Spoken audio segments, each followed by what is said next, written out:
Sport fans, I'm Michael Sakala. I'm Brandon Wicker. Happy Sunday. How the hell are you? We're here at Belushi's. Can you believe it? We're on a stage now. Jim Belushi. Man, are we growing up like George and Lizzie, huh? Oh, yeah. Well, Brenda, I hate to go hootie on you, but I'm just a baby cause the doctors make me cry. What happened? What happened to you this week? They just can't hold it. Yeah, I had the game, but they answered me back Thursday with a win, so I'm okay. I did get my Jets over Steelers on you. That was ridiculous. Yeah. That's ridiculous. Now, as I called it, the elimination game. Here we are in the Chicago bar. Elimination game. The Packers. What was the final score? I believe it was 55-14. I mean, 6 touchdowns in the first half. Did I not call all this? I said he would have quick strikes, build up a lead, and then let the Bears kind of play around. It's ridiculous. 1-yard touchdown, a 4-yard touchdown, 73 yards, 40 yards, 56 and 18. Third quarter, he had his hands in his pocket, was joking around on the sidelines. He ties the franchise record with Matt Flynn, which I can't believe, and then he ties the NFL with this guy, Darryl Lamonta from the Raiders. Interesting, that was the game, the Flynn game, that was the game that shot him off into the $1 million rankings because Seattle wanted him after that. You're absolutely then drafted Wilson, they kicked him to the Raiders. They're both times getting $1 million contracts, and now he's a backup again for Rodgers. But it was that game he tied the touchdowns. Well, I'm telling of course, it took him the whole game, just like Roethlisberger. I'm telling you, like I said, I almost feel like I can see, like I'm psychic, like I can see in the future. I mean, you know what? Do me a favor, Brandon, give me your hand. I'm going to see if I can read your palm. Look at the lifeline on this. Yo, I'm going to change your name to Secretariat Scout. No wonder the producer walks with a limp. Holy moly! Now, I don't know if you noticed or not, but this month is No Shave Month. It's American Cancer No Shave November. You might notice this is as far as I got in 15 days. To be honest, after the 3rd, I had to make my wife shave. It was getting a little out of hand, if you know what I mean. Brandon, I want to see if we can get back to a little bit of what we talked about last week. I want to touch base on a couple things. I want to play a game with you. Now, this game has nothing to do with your lifeline. Just quite honestly, I want to walk out of here upright, if you know what I mean. But we're going to play this game. It's called Am I a Hall of Famer? And I got a list here of about 5 guys. I want to get your opinion on something. We'll start out with Eli Manning.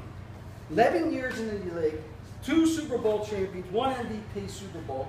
Is he a Hall of Famer? I'm going to say yes.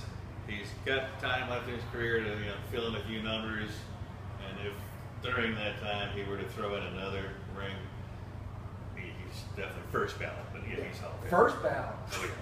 What about this name? Phillip Rivers. Again, 11 years in the league.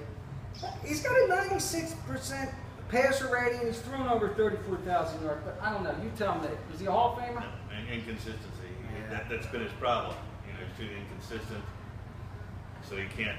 They put together 5 and 6 game runs. You know how they used to start off losing their first 4 and then making the playoffs at the end, but never getting over that big hump. I think it's the chip on the shoulder. With the Eli deal at the beginning of his career. Yeah.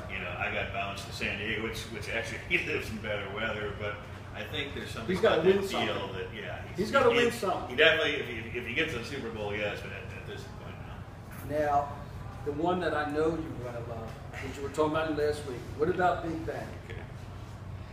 11 years, 2 Super Bowls, 1-2, was in a 3rd, lost a 3rd.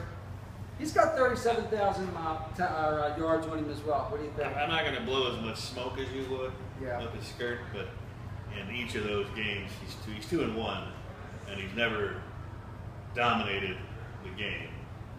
His very first one, they went there, they beat Seattle. He played poorly. I was happy for Jerome Bettis. His defense basically took him, and then there was the questionable calls in the game where people say, Seattle should have won it, well, what have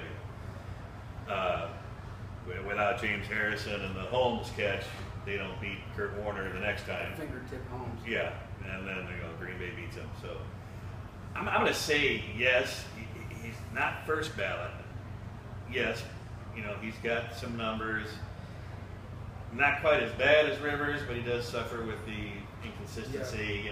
Hold on the ball too long theme and all that stuff. Sometimes it does good for him. Sometimes he just gets wasted. That's why I picked the Jets and beat them last week, because it's up and down, up and down. They don't have the defense to recover from that anymore. How about we go wide receiver? Okay. Larry Fitzgerald, 11 years, 165 games, 890 receptions, over just about at 12,000 yards. I'm going to say yes, and I'm going to also feel a little sorry for him. Yeah. Had he had like maybe a little more of Kurt Warner or Carson Palmer earlier, you know, instead of him jaunting to the Raiders first for that little mix-up, because he spent the last 3-4 years basically until Carson Palmer got there. That gap in there with no quarterback. I don't remember who that was from. You know, yeah, he just anybody and everybody. Matt Leinart, there was 4 or 5. I can't remember them all. I just run through a list, but he definitely is a Hall of Famer of mine. He with a right quarterback, he could have been in Jerry Rice territory. I think you're right. Yeah. Now we're going to go with the last is a coach, Tom Coughlin, 19 years in the league. He's got a winning percentage of 54%. Playoffs, he's got a winning percentage of 63%, and he's also obviously got 2 Super Bowl titles. Is this man heading? I am going to say definitely. I like this man. I like the way he coaches. What they did in the playoffs against New England was something else. Both times. Tell me about it. I loved Amazing. It. Loved it. Loved it. So I'd like to hit one thing before you go, just on another subject, just last week real quick, because, and I don't really even like to do this, but when everybody says like who's the best, you know, there's 8 games in, 10 games in, and I said Arizona. You asked me, you know, is it Arizona, and I agreed. Well, you know, then the game's played Sunday, and Palmer goes down. You know, but at that point, well, and of course, it's already happened. If somebody wants to claim that it's the Eagles, you're going to look at me, how much you look me in the eye and tell me butt fumble, and you're a lock for the Super Bowl, and you're the #1 team. Yeah. No, you're not. I have a hard time with Dirty Sanchez, and I'm not talking about the other. Until somebody displaces Arizona, you know that's what I said. Drew Stanton starting this week. You got the big tiger, or Lions. I mean, coming into town. Yeah. So let's see what happens there. I completely The team agree. that drafted him. The funny thing, if he turns around and beats them, I completely agree. I say the same everybody thing. on all the channels this week has, that's it. Arizona's through. Almost done for the year. They're through. Lesser quarterbacks have gone with a good defense. You know, Trent Dilfer will always tell you that. So here we are. What are we? Week 10 is it? Who you got? I'll throw out 2 of them there for you. What you got? First, I've got Seattle coming into town without their 12th man, but Kansas City's going to have their 12th man. That's going to be a tough game. In Kansas City. That's a great game. I'm taking KC. Really? What's the points on that? I forget. I think the last I looked, I think it was Seahawks by 1. So they're favored on their turf, actually. I just think it's hard in KC. KC can be just as bad as Seattle in their home. Yeah. That crowd gets roaring. If KC can shut down the Beast, if they shut down Beast mode, it's over. Can he beat them in the air? That's the question. Who else you got then? My other one is finally the new bomber in Indianapolis gets a little tomboy in his house instead of having to travel to the Northeast. Wow. At Indy, going Colts over New England. Wow, that's huge. That's huge. You got to be on a big stage, at like the Belushi's, the call shit like that. Right here, buddy. Wow. Well, myself, Washington is home this week, and they got Tampa Bay coming. Washington's -7, and like I put on here, RGC3PO is back. And something tells me he's coming back. He's coming back stronger, faster than ever. I think it's going to open up and give life to the running game. Watch out for Albert Morris. I also think, watch Deion Jackson if you're nasty. They don't have anybody who can cover him. I see this guy getting off this week, and God forbid if they let this dude run back punts. Put him back in the punts, and guess what? Let the show again. I'm telling you, I don't see how they have a shot. I'm going with the Skins, 31-17.